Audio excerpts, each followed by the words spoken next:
গোটেই মানুহ আহি গৈছে ইতিমধ্যে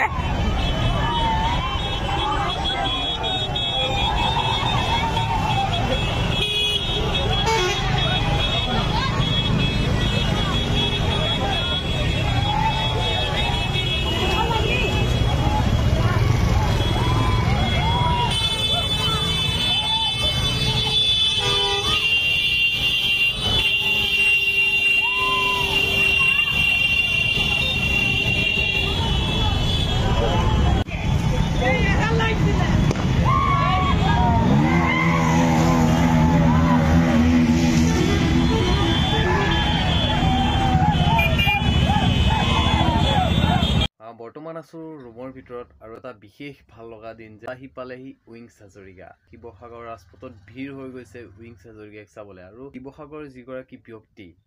যিগৰাকী ব্যৱসায়ী আৰু গতিকে বিমানখন তেওঁৰ ৰেস্তোৰাঁ হিচাপে প্ৰতিষ্ঠা কৰিব গতিকে এটা বিশেষ পদক্ষেপ আৰু ক'বলেতো সকলোৱেতো কৈ আছে তেখেতৰ বিষয়ে জাষ্ট থুলমূলকৈ দুটা কথা ক'লো শুভেচ্ছা থাকিল যে এনেধৰণে আগলৈও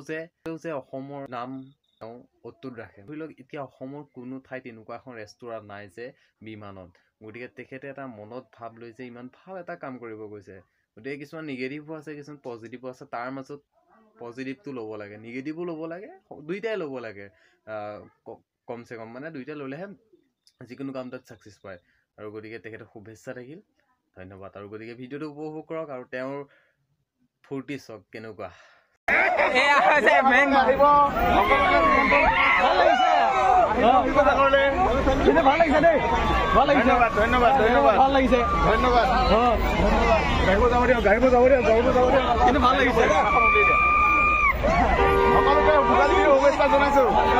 শুভেচ্ছা জনাইছো